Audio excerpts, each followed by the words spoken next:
Tidak harus 11 atau 23. Intinya bukan jumlahnya, tetapi cara melaksanakannya. Apalagi kalau bacaan imam bagus, fasih, jelas hurufnya. Saya yakin bagi jamaah yang awam, yang datang setiap Ramadan, setiap malam ikut salat tarawih, dia belum bisa baca Quran, tapi dia mendengar baca imam selama 30 malam, dia pasti bakal belajar Al-Quran karena bacaan imam bagus. Bismillahirrahmanirrahim. Alhamdulillahi Rabbil Alamin. Ar-Rahmanir Rahim. Maliki Yawmiddin. Iyyaka na'budu wa iyyaka nasta'in.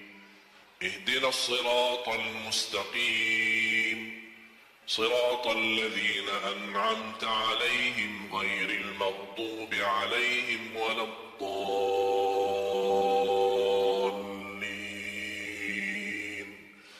آمين. Kalau tidak dapat manfaat mengikuti salat tarawih di belakang imam yang bacaannya fasih selama 30 hari, anda cuma dapat benarkan bacaan Al-Fatihah, wallahi nikmat. Syukur. Selama 30 malam anda cuma dapat membenarkan bacaan Fatihahmu, sudah luar biasa. Tidak usah bicara ayat yang lain, hanya Al-Fatihah saja. Kenapa? Tidak sah salat kita tanpa Al-Fatihah. Kata Imam Nawawi, di dalam suratul Fatihah ada 14 tasdid. Ada 14 tasdid, hurufnya yang ditekan. Ada 14. Tertinggal satu, batal salatnya. Dan Imam Nawawi berikut mazhab Syafi'i. Makanya jamaah sekalian, wajib hukumnya belajar Al-Fatihah, bukan sunnah. Wajib hukumnya belajar sunnah. Perbaiki, benarkan bacaanmu, karena tergantung Fatihahnya itu salatnya sah atau tidak. Itu tergantung Fatihah. Makanya saya harap mulai dari hari ini anda semua bersungguh-sungguh belajar suratul Fatihah. Jangan anda targetnya mau hafal 30 juz. 30 juz anda hafal tapi tidak benar suratul Fatihah, sia-sia, tidak ada manfaat.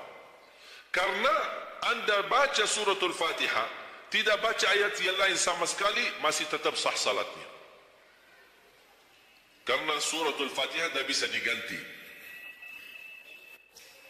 Kalau anda lupa baca selain suratul Fatihah, ada istilah lupa salah satu kewajiban, bisa diganti dengan sujud sahwi. Misal, rakaat pertama baca Al-Fatihah, itu rukun. Lanjut benar baca ayat pendek, anda tidak sadar, habis waladhdallin amin, Allahu Akbar, lupa baca ayat, itu diganti dengan sujud sahwi. Itu kalau di salat wajib. Tapi kalau di salat sunnah, tidak ada wajib atau rukun selain suratul Fatihah. Jadi anda kalau salat sunnah cuma suratul Fatihah, kemudian takbir, rakaat yang kedua suratul Fatihah, dan kemudian langsung ruku', sah salatnya, tidak apa-apa. Tidak harus baca surah-surah yang lain. Itu di salat sunnah. Tapi kalau di salat wajib, hukumnya baca Al-Fatihah rukun, hukum baca surah yang lain wajib. Kalau terlupa, diganti dengan sujud sahwi. Sujud sahwi 2 kali sebelum salam. Habis tahiyat, sujud 2 kali, kemudian langsung habis itu salam. Dan habis sujud sahwi tidak bagi tahiyat lagi. Sudah cukup tahiyat yang anda baca. Makanya kembali lagi jamaah sekalian, umur bukan berapa usianya, tapi apa isinya. Maka Rasulullah SAW bersabda, ni'mal abdus salih man ta'ala umur wa hasun amalu. Sebaik-baik hamba yang salih, yang panjang usianya, tapi baik amalannya. Baik amalannya. Bulan Syaban ini sekarang tersisa kurang lebih 14 atau 16 hari. Rasulullah SAW punya kebiasaan puasa Syaban full. Sambil kata Siti Aisyah, tidak pernah aku melihat Rasulullah puasa 1 bulan penuh selain bulan Ramadan sebagaimana di bulan Syaban. Penuh ni Rasulullah. Bukan nisfu. Setiap datangnya Syaban ditanya nisfunya. Mana nisfu Syaban? Nisfu. Full Syaban. Puasa saja. Di awal boleh, di tengahan boleh, di akhir boleh. Yang tidak boleh, yang tidak pernah puasa Syaban, pas begitu berakhir, mau mendekati Ramadan, seminggu terakhir atau 10 hari terakhir, itu ada sebagian ulama berkata makruh. Kalau sudah 2 hari terakhir bulan Syaban, anda tidak pernah ada puasa sebelumnya, itu dianggap oleh ulama haram.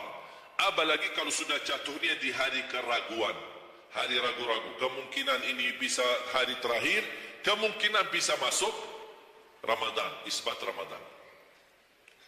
Termasuk ibu-ibu dan jamaah sekalian yang masih punya hutang, segera lunasi hutangnya. Jangan begitu sudah mendekat puasa, anda punya hutang 7 hari, tersisa bulan Ramadan 5 hari. Syekh, apa? Aku punya hutang 7 hari, sedangkan yang tersisa bulan Ramadan itu tinggal 5 hari lagi mau masuk Ramadan. Aduh, 1 tahun dah pernah tanya. Begitu sudah mepet baru cari jawabannya. Itu karena hukuman nanti.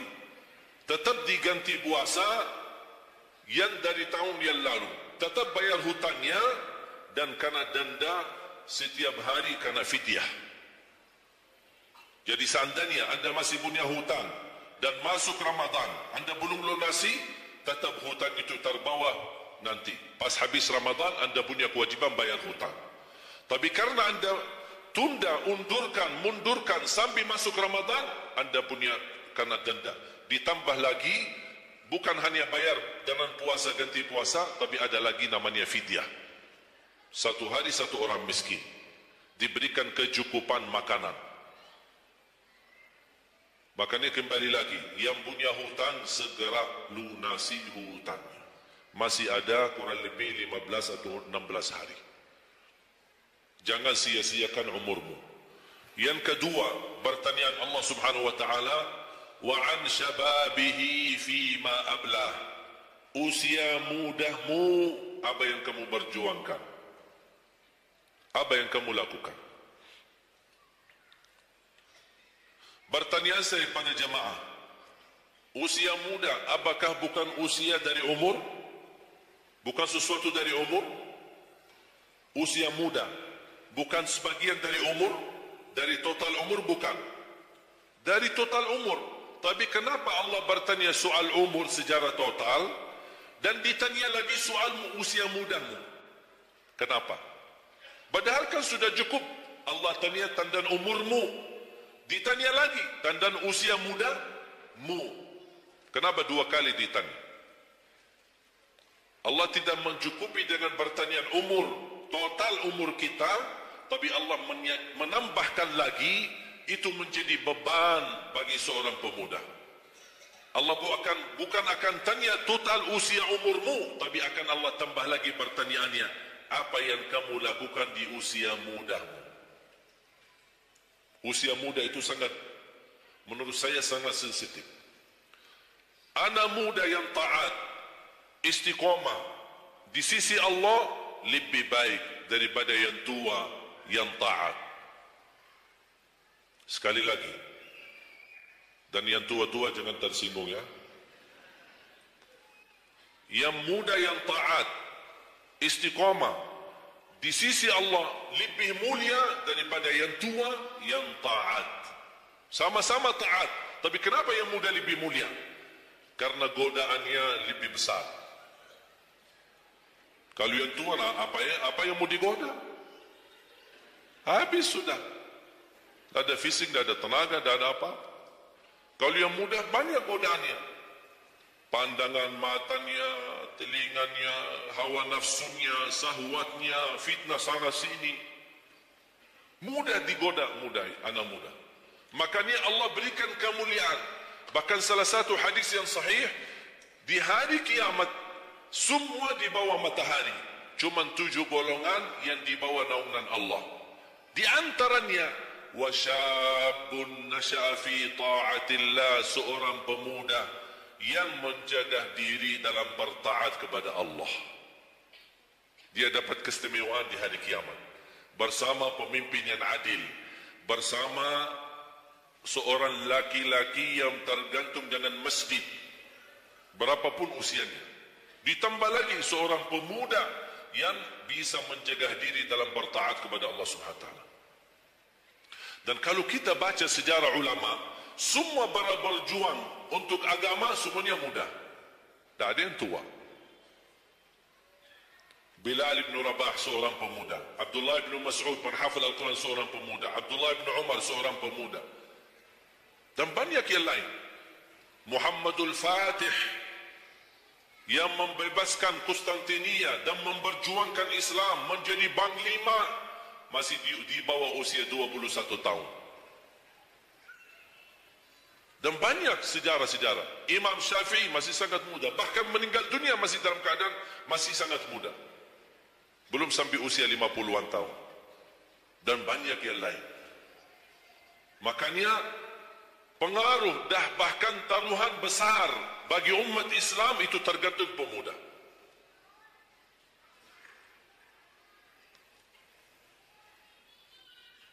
Kalau pemuda yang suka memakmurkan masjid, mencintai Al-Quran, dan dia bisa menjaga diri, dan dia bisa berbakti baik sama orang tuanya, dan selalu menjadikan target utama ridha Allah, wallahi Indonesia makmur. Kalau pemudanya jauh dari masjid, sibuk hanya bacaran, dan dia meninggalkan salatnya, jauh dari hal-hal yang baik, justru dia jatuh dalam narkoba dan berkali macam-macam dosa dan maksiat, hancurlah negeri Indonesia. Indonesia tergantung pemuda. Maaf, bukan tergantung para tua, tergantung pemuda. Makanya saya bahagia sekali ketika kemarin tanggal 17 April, saya bahagia sekali ketika melihat semua pemuda-pemuda ikut nyoblos di TPS. Walaupun kita belum lihat hasilnya, tapi sabar. Sabar. Ini ujian. Jangan ada orang terlalu muda diadu domba. Sabar. Apapun keputusannya kita tunggu. Keputusan yang resmi dari KPU. Keputusannya benar, tidak benar, serahkan kepada Allah. Hati-hati, jangan terlalu muda diadu fitnah. Sama-sama Muslim. Jangan kita diadu domba di antara kita sesama. Bahaya sekali kalau terjadi konflik gara-gara pemilu dan kepentingan politik. Silahkan lihat apa yang terjadi di Timur Tengah. Semua kejadian di Timur Tengah, awal langkah kejadian itu gara-gara kepentingan politik. Yang menjadi korban rakyat. Orang politisi hidup di negeri Eropah, nikmat, senang, bahagia, semuanya serba ada. Mereka tidak bahaya, tapi yang bahaya rakyat. Yaman, Suria, Irak, dari tahun 90 sampai sekarang Irak tidak bisa aman. Ada orang bawa berita, itu Irak saudara, dan mereka perang saudara antara Sunnah dan Syiah. Bohong, tak benar. Ratusan tahun mereka hidup damai antara Sunnah dan Syiah, tidak pernah bermasalah. Tapi karena langkah awal kepentingan politik, lama-lama terpengaruhi dengan perbedaan aliran dan berbeda pendapat. Kalau sudah kita menjadi korban dan terpengaruhi demi kepentingan politik, mudah diadu domba, besok-besok akan terjadi perang antara Sunni sama Syiah di Indonesia. Besok lagi akan terjadi antara aliran-aliran yang lain sama golongan-golongan yang lain.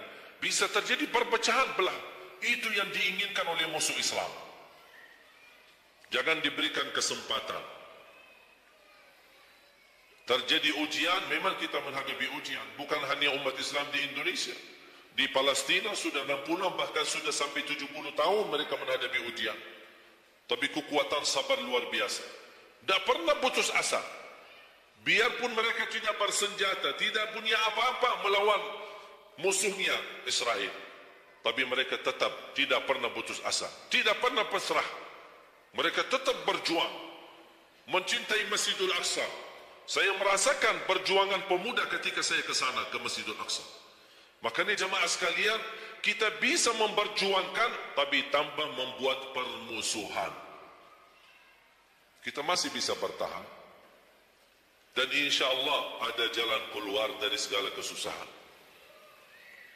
Dan Allah tidak mungkin membiarkan kezaliman terjadi. Kalau kita merasa terzalimi, tunggu.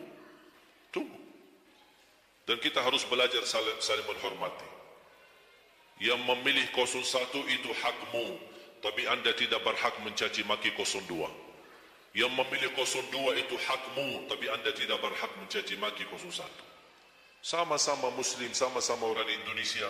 Malu kita, kadang-kadang aku sedih melihatku ini terjadi permusuhan. Ulama di sini mencaci maki ulama yang di sana, ulama yang di sana membalas lagi dan apa tu? Ya Allah, malu kalau di antara ulama saja terjadi persoalan permasalahan.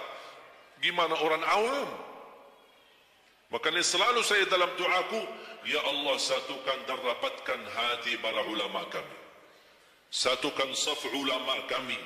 Ada perbedaan itu wajar, tapi yang tidak wajar ada permusuhan.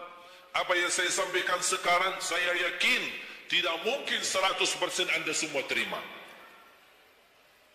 Dia harus belajar. Tidak boleh saya maksa anda semua ikut pendapatku. Aku hanya menyampaikan, anda bisa dengar, anda bisa ikuti, anda bisa tolak. Itu hakmu menerima atau menolak. Dan ada orang berhak untuk memaksakan kita. Oleh karena itu sekali lagi, mohon jaga dan rapatkan saf kita. Sekarang banyak muncul di media. Ini semua tujuannya berkeinginan menadu domba di antara kita. Sekarang akhirnya yang gagal, yang rusak siapa? Negeri kita. Yang kurban, rakyat kita. Orang politisi tak apa-apa. Mereka kan berduit. Duitnya banyak, fasilitasnya banyak. Bisa dia hidup keluar negeri dimanapun. Dia baca keluarga, sudah. Biar rakyat jadi kurban. Jangan kita mau dijadikan kambing hitam. Siap? Bisa jaga 714 suku dan budaya berbeda-beda, tapi alhamdulillah masih bisa bersatu di bawah bendera merah putih. Dan ini karunia dari Allah Subhanahu wa taala. Wajib kita syukuri dan wajib kita jaga. Dan kita berdoa. Sekarang anda sudah ikut memilih kan? Sudah memilih? Sudah, itu ikhtiar. Anda sudah selesaikan tugasmu. Sekarang apa yang harus kita lakukan? Doa, memohon pertolongan dari Allah. Biar Allah yang memilih mana yang terbaik. Ya Allah, kami sudah berusaha, kami sudah berikhtiar. Pimpinlah kami, anugerahkanlah kepada kami pemimpin yang takwa, yang adil, yang amanah, yang mencintai agamamu, yang mencintai ulama, yang bisa melayani rakyat dengan ikhlas. Itu doa kita. Kalau boleh setiap tahajud, setiap sujud, habis duha, habis salat wajib, terus doa seperti itu. Saya punya kebiasaan ketika mengajak jamaah umrah, saya haruskan kepada semua jamaah ketika kami tawaf maupun sa'i, wajib paling tidak 1 kali tawaf, 1 kali sa'i, khusus doakan Indonesia. Karena Indonesia apalagi saat ini sangat membutuhkan doa kita. Sebagaimana kita peduli kepada saudara kita Palestina dan kita bantu, kita mendoakan. Kalau Indonesia tidak perlu bantuan dana, tapi butuh doa kita. Makanya jangan pelit untuk mendoakan negeri kita Indonesia. Faham? Yang ketiga,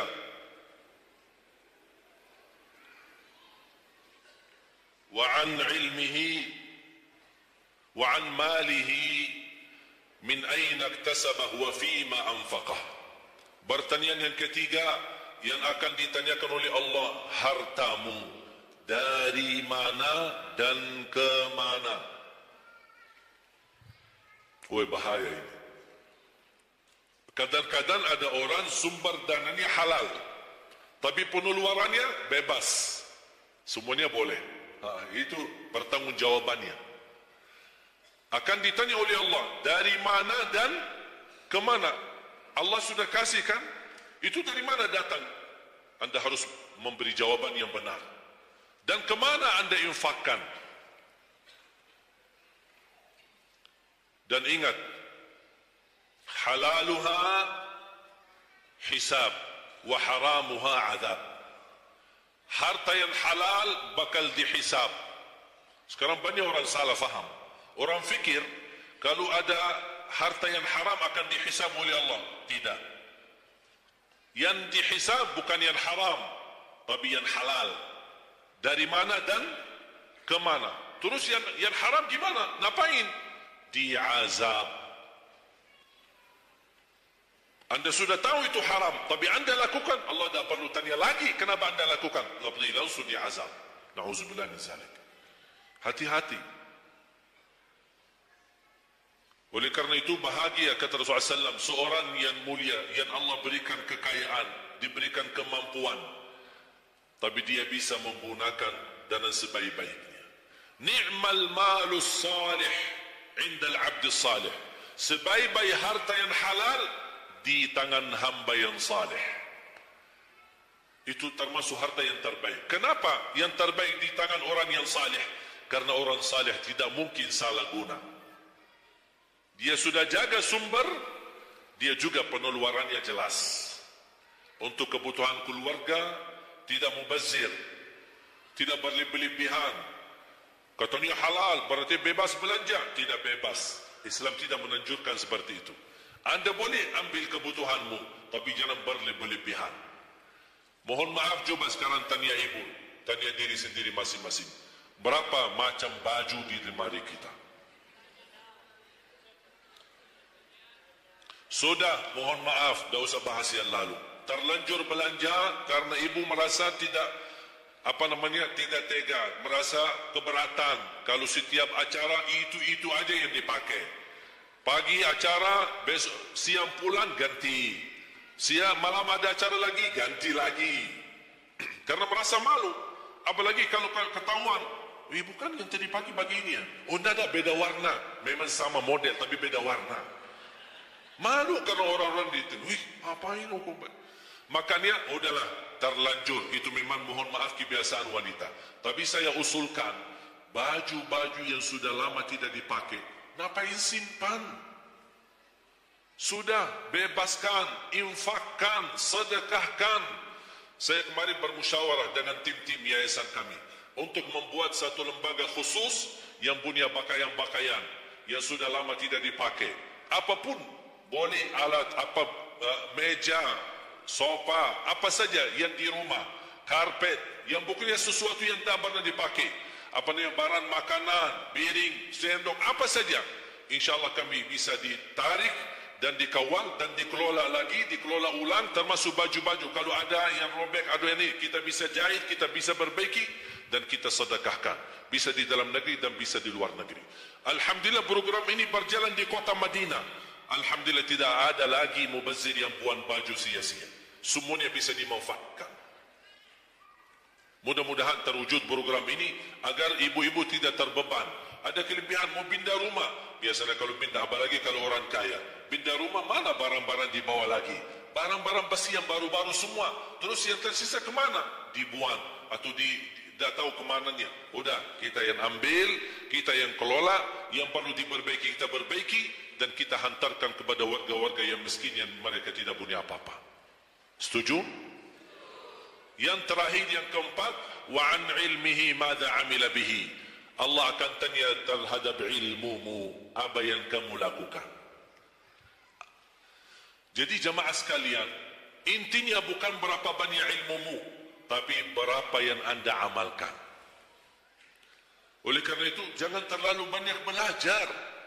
Belajar dan amalkan. Walaupun Anda belajar cuma sedikit, itu jauh lebih baik daripada Anda banyak belajar tapi tidak sempat mengamalkan. Belajar, amal. Belajar, amal. Dan ilmu yang bermanfaat yang diikuti dengan amalun salih. Ada orang Masya Allah semangat, ke sana belajar, sana belajar, sana belajar, tapi tidak pernah beramalkan. Dikasih amalan zikir, wirid, tidak diamalkan. Ditambah lagi amalan yang kedua, tidak diamalkan. Akhirnya terbeban, banyak amalan belum ditunaikan. Itu menjadi beban. Nanti di hari kiamat Allah akan tanya, sudah berapa lama kamu belajar? Sudah berapa banyak ilmumu? Apa yang kamu amalkan? Oleh karena itu jemaah sekalian, tolong jaga. Boleh anda belajar, tapi anda amalkan. Kalau ada orang berkata, daripada saya salah, ya udah, tidak usah belajar.